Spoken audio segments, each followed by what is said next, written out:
지금 대한민국이 역대급 경기 침체입니다. 2025년 지금 역대급 경기 침체죠. 많은 분들이 저에게 뭐 연락도 주시고 합니다. 지금 경기가 어떠냐 이런 거 묻는 분들도 있고. 지금 역대급 경기 침체죠. 엉망진창이죠. 엉망진창입니다. 위기입니다. 위기입니다. 이 역대급 경기 침체가 왜 생긴 거냐? 한국 경제라는 건 결국에는 직장인들이 많이 구매를 해줘야 돼요. 그래야 자영업자들이 살죠. 그리고 직장인들이 이렇게 좀 잘 이렇게 되는 상황이 되어야만 채용도 이렇게 결국에는 되고 제대로 되고 승진도 제대로 되는 거잖아요. 결국에는 대기업 그리고 중소기업들이 움직여줘야 한다는 소리고, 이게 움직이기 위해서는 해외의 경제가 좋아야 됩니다. 중국 경제, 미국 경제, 일본 경제, 이런 해외의 경제가 좋아야죠. 외국 경제가. 왜? 거기 물건 팔아가지고 돈을 벌어가지고 채용도 하고 그 다음에 일자리 만들어서 승진도 시키고 돈도 많이 주고 하는 거잖아요. 그래서 이 사람들이 돈을 많이 벌고 해가지고 자영업자들에게 돈을 많이 쓰고 하는 거잖아요. 경기가 내수가 좋아지는 거잖아요. 예. 당장의 직장인들을 해고하지 않는다 하더라도 대기업이나 어떤 중소기업들이 해외에서의 이 판로라든지 이런 것들, 판매라든지 이런 것들이 부진하게 되면은 직장인들도 이 마음에 어떤 위기감이 들지 않습니까? 우리 회사가 망할 수도 있네? 내가 해고당할 수도 있네? 그러면 결국에는 불안하잖아요, 마음이. 불안하니까 소비를 안 하게 되고, 그럼 결국 자영업자들이 침체를 겪게 되죠. 그리고 점점 더 지금 부동산이 올라가고 있지 않습니까? 부동산이.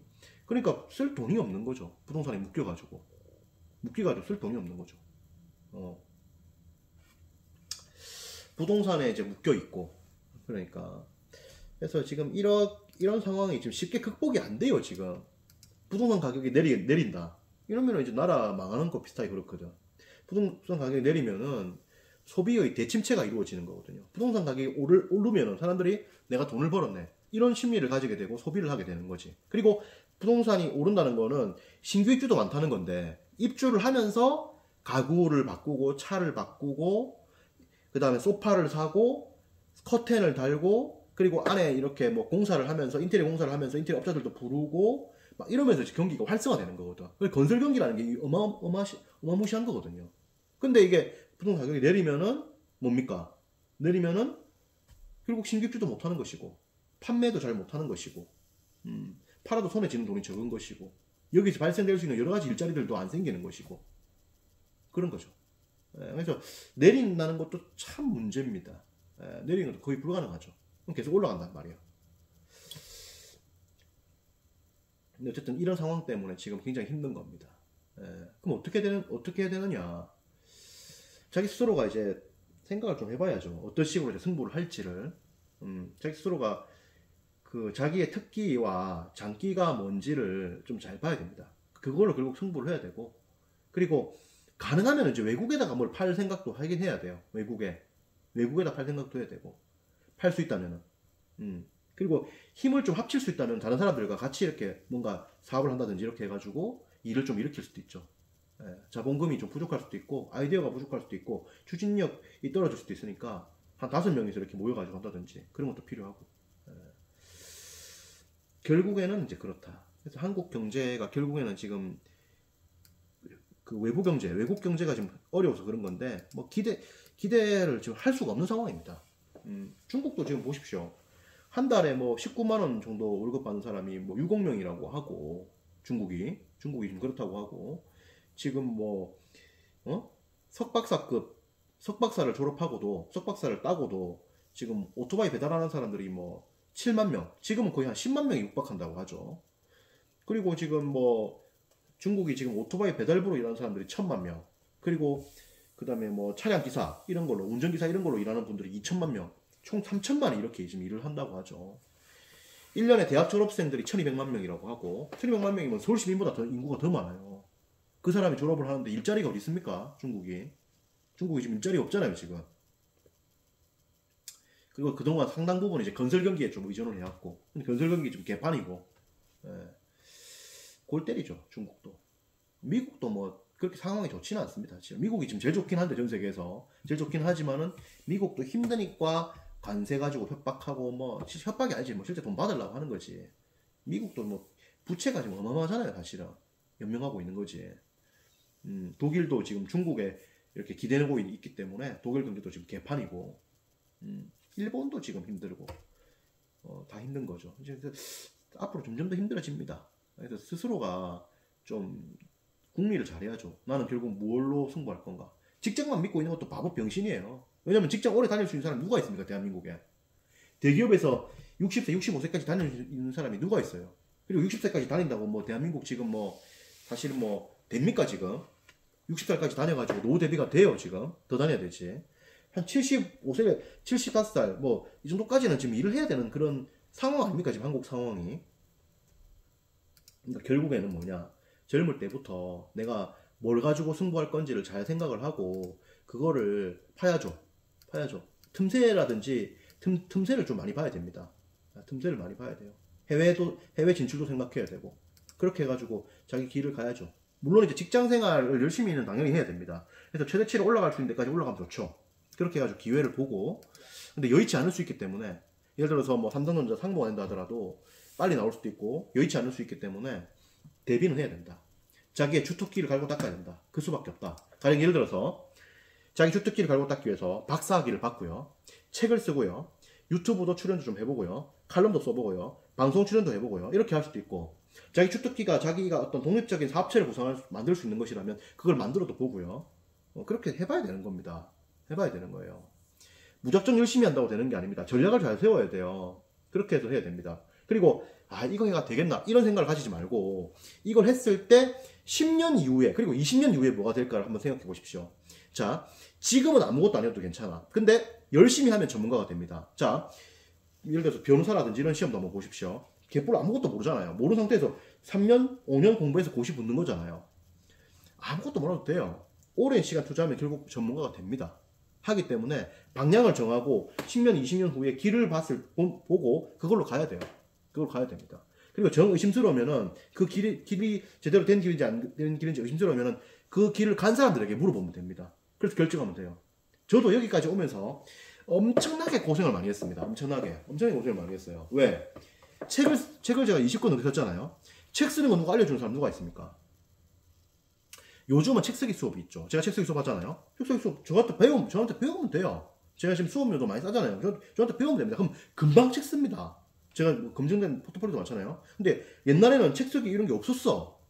학원이. 그냥 내 혼자서 이렇게 했단 말이야. 그 책을 막 보고 막 어떻게 쓸지 연구하고 필사도 해보고 책 같은 경우도 이제 어떤 식으로 썼는지 구조 분석도 해보고 막 그리고 자료도 막 배치해보고 막 오만 짓 다 해가지고 한 거거든요. 그리고 온 걸 쓰고 나서 이제 투고를 했을 때 이제 출판사에서 뭐 계약을 하지 말자 뭐 이렇게 하면은 이제 계약을 하자는 데 가서 이제 왜 계약하자고 하느냐 내용가 어디가 좋냐 이런 거 물어보고 계약을 거절한 데 많을 거 아닙니까?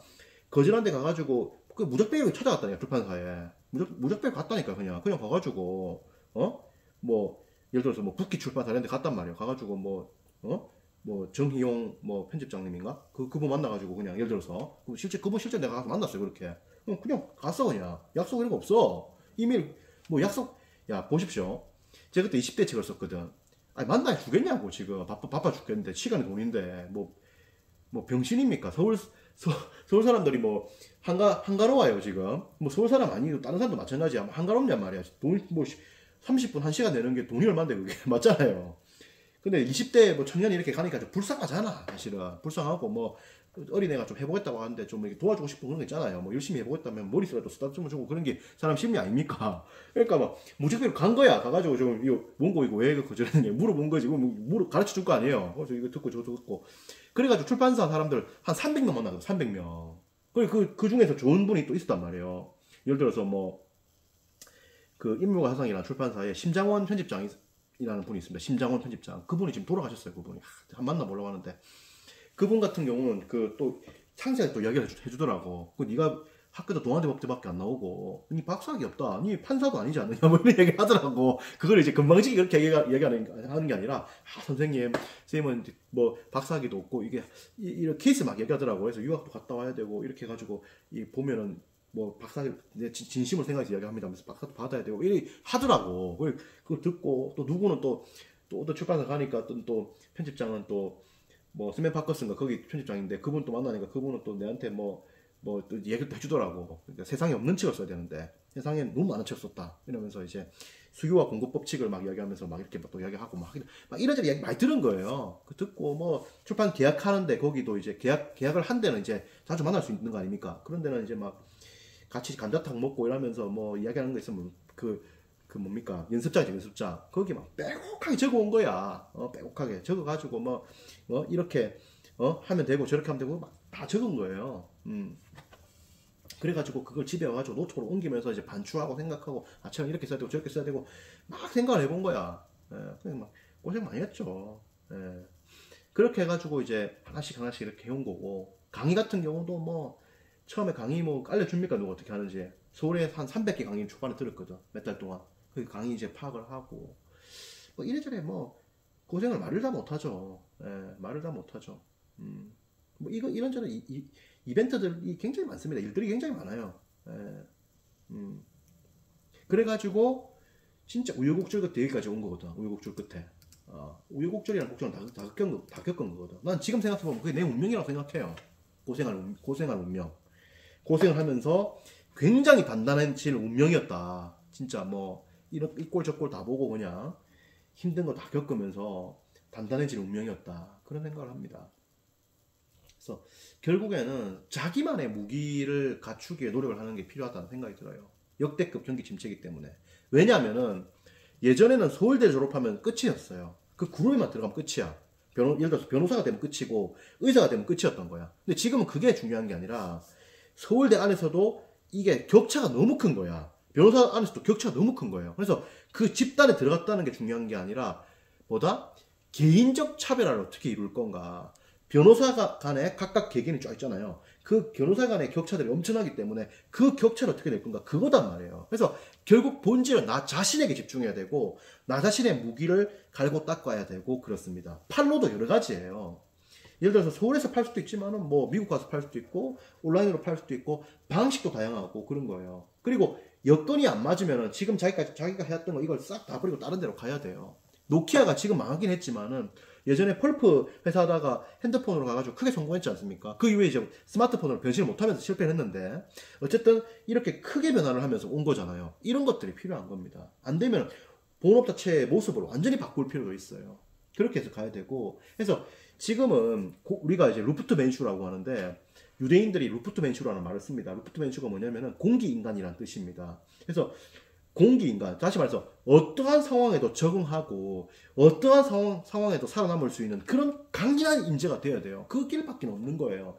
전쟁 가서도 살아남아야 되고 소말리아 가서도 살아남아야 되고 기아 상황에서도 살아남아야 되고 지진 남아도 살아남아야 되고 다 살아남아야 돼요. 그래서 뭐 탓하고 이럴 거 할 거 없어. 원래 개판인 겁니다. 원래 상황은 개판인 거예요. 그리고 주어진 조건 다 개판인 조건들을 받을 수밖에 없어요. 예, 완벽한 패를 받는 사람은 없습니다. 그래서 그 엉뚱하고 진짜 엉망진창이 패를 받아가지고 여기서 살아남아야 되기 때문에 스스로가 궁리를 많이 하고 자기 자신에 대한 성찰이 많이 필요합니다. 나는 어떤 걸로 승부할 것인가, 시대는 어떻게 변할 것인가 이런 걸 계속 보면서 가야 된다. 그 길밖에 없죠. 그리고 뭐 상황이 여의치 않으면 무릎을 꿇어야 돼요. 무릎을 꿇고 굴욕을 감내해야지. 굴욕을 한 나라의 그 유방 밑에 있던 한신이 시종잡배에게 무릎을 꿇고 가랑이를 통과한 것처럼 대장군도 상황이 여의치 않으면 무릎을 꿇고 그렇게 가야 되는 거예요. 가야 되고 살아남아야 되는 겁니다. 예, 그래서 그런 것이고 어떻게든지 가야 되는 것이다. 예, 그래서 강인한 마음을 가지고 투지를 가지고 자기 자신에게 집중해야 돼요. 자기 자신에게. 뭐 다른 사람 누구 했다느니 뭐 필요 없어. 내가 못하면 끝이야. 내를 바라봐야 된다니까. 내가 잘하는 거. 그렇게 해서 가야 됩니다. 그래서 그거를 키우게 노력을 해야 되고 어느 정도의 뼈 빠지는 고생을 좀 감내를 해야 돼요. 고생 안 하겠다. 그 일로서 고생을 안 하면은 생활과 인생으로 고생을 겪게 돼요. 그래서 고생은 똑같은 거예요. 일로 뼈 빠지게 고생하잖아요. 병신아이가 저거 뭐 미친놈이 저렇게 고생하냐? 이렇게 하지만은 뼈 빠지게 고생하면 인생과 생활이 좀 고생이 없어져요. 그리고 일을 한량으로 하고 고생 하나도 안 하고 땀 하나도 안 흘리잖아요. 그럼 인생과 생활이 고생인 겁니다. 지 옆에 있는 와이프랑 애들 고생이고 지 부모 고생이고 지 장모 고생이고 이렇게 고생되는 거예요. 그래서 공평하거든 세상이.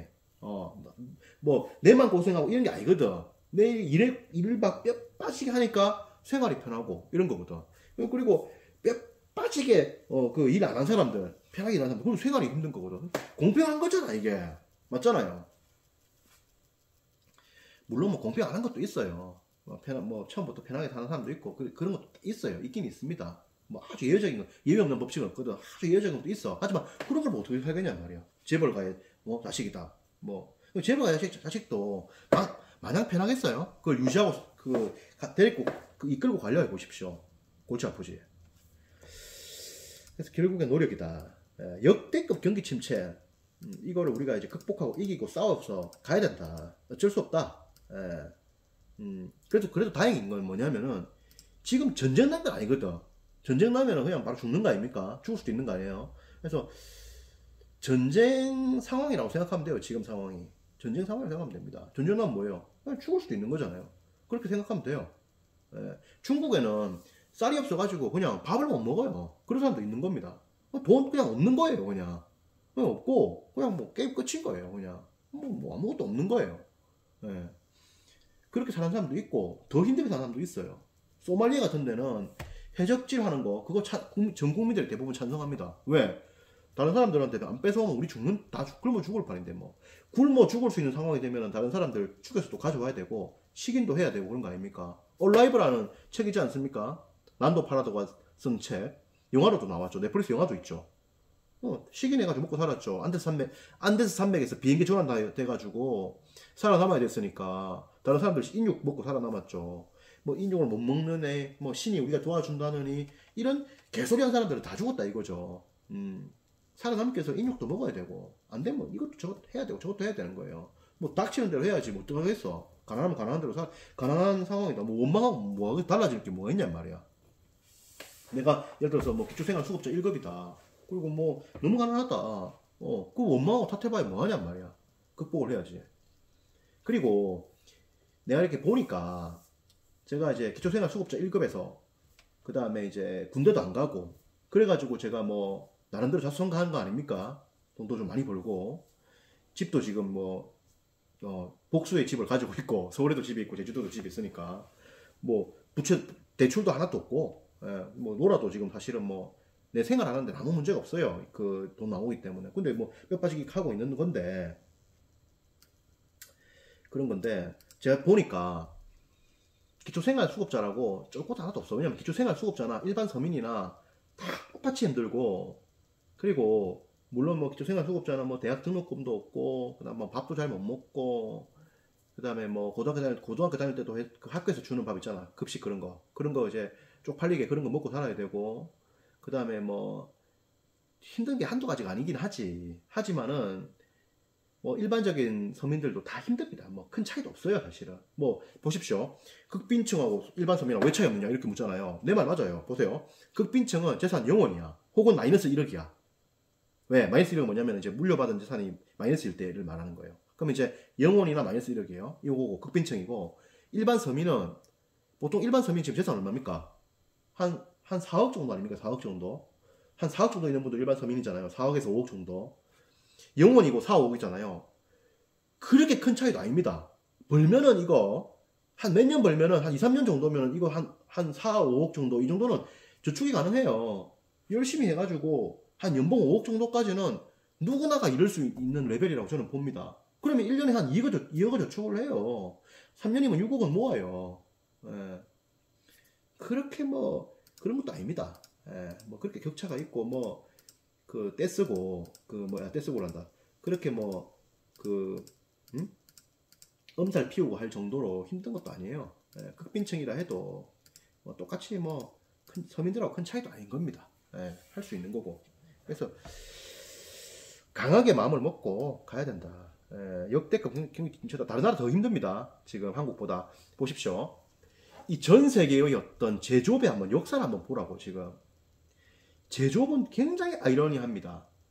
한 국가가 그 제조업을 지배하면은 그 국가 한 개 국가가 전 세계의 파일 다 먹어버려 그냥. 자 보십시오. 미국 같은 경우에는 과거에 뭐 GM이라든지 포드라든지 제너럴 일렉트릭이라든지 이런 회사가 있었죠. 그리고 전 세계 파일 다 먹은 거야. 다 먹은 거야. 잘 먹고 잘 살았지 미국이. 뭐 제너럴 일렉트릭, 잭 웰치 그잖아요. 그런 CEO도 나왔잖아요. 물론 잭 웰치는 뭐 정리했다고 했지만 어쨌든 제너럴 일렉트릭. 그다음에 뭐 미국의 자동차, 뭐 포드, 크라이슬러, 뭐 GM 뭐 쭉 있지 않습니까? 잘 살았거든. 디트로이트를 해가지고 살고 잘 살았거든. 걱정이 없었단 말이에요. 근데 가격 경쟁력으로 일본이 치고 오고 독일이 치고 온 거죠. 독일 자동차, 일본 자동차. 그리고 일본의 전자기업들. 그러니까 첫 번째는 미국이 전 세계의 제조업 파이를 거의 다 먹었던 거야. 그리고 이후에는 일본하고 독일이 거의 다 먹은 거예요. 자동차하고 이 전자를. 그리고 이후에는 한국이 많이 먹었던 거야. 한국이 자동차는 탑 클래스는 아니었지만은 삼성전자가 탑 클래스를 먹으면서 많이 먹었던 거예요. 그래서 한국도 굉장히 잘 살아왔던 거예요. 지금은 이 파이를 이제 대만에 좀 뺏길 수도 있고, 자동차가 이제 중국이 치고 오르고 그렇지만 또 자동차는 또 한국도 지금 현대차가 많이 올랐잖아요.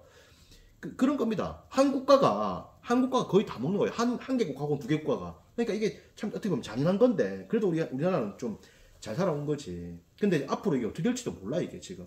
중국으로 넘어갈 수도 있고. 지금 BID 이런 것도 지금 너무 싸가지고. 그러기 때문에, 너무 싸게 막 이렇게 하기 때문에, 지금 서민들이 대부분 다 못 산단 말이에요. 대부분 다. 전 세계 선진국 포함해서 다 못 산단 말이에요. 돈 없단 말이에요. 우리나라도 보십시오. 지금 일반 서민들 4억, 5억인데 이거 뭐 쓸 돈 있습니까? 집만 해도 지금 얼만데 지금.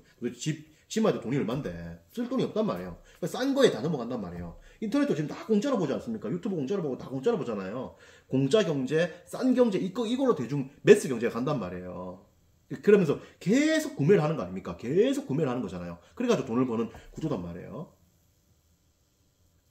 그런 상황이기 때문에 중국이 이제 무섭죠. 싸게 이렇게 나오니까. 근데 중국은 저대로 골치는 엄청나게 아픈데, 어쨌든 우리나라도 골치 아프죠, 이게 지금. 그리고 지금 미국으로 파는 걸 못 파니까 이걸 싼값에 막 밀어내고 이러니까 지금 롯데케미칼, 포스코 이런 데가 직격타 맞아가지고 지금 휘청대는 거 아닙니까, 지금. 앞으로 점점 더 힘들어질 수 있어요, 우리나라는. 왜냐면 우리나라는 이제 가격 경쟁력을 확보하기가 쉽지 않은 그런 위치가 지금 점점 더 되고, 지금도 좀 그런 위치가 됐고, 예. 그렇죠. 그래서 여러모로 참 힘듭니다. 그래서 결국에는 성찰과 고민이 필요하고, 그 역대급 경기 침체는 역대급 노력을 필요로 한다. 역대급 개고생을 필요로 한다. 역대급 전쟁이라는 생각으로 가야 된다. 그런 말씀을 드리고 싶어요. 그거 외에는 답이 없거든. 예. 물론 부모님이 뭐 큰 부자다, 돈 물리 준다, 뭐 그럼 괜찮겠지. 근데 대한민국에 돈 물리 줄 부모가 누가 있습니까? 지금 대한민국 한 0.1% 정도도 한 70억 정도밖에 돈이 없는데, 그거 세금 내고 뭐 물려줘봐야, 자식들 4명 있다 해봐야 큰 돈 됩니까, 그게? 0.1%가 그런 거예요. 1%가 아니고 1%는 30억밖에 없어요. 30억이면은 뭐 자식 2~3명이면은 크게 물려줄 돈 더 없는 거예요.